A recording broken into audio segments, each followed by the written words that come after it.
Trill.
So that was a bit of a more advanced.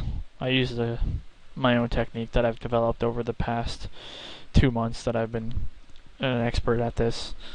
So I have a compressor, a fruity reverb, and a sound goodizer. So I believe that's all the doctor ordered. So I'd like to bid you guys a good day, and I'll see you next time.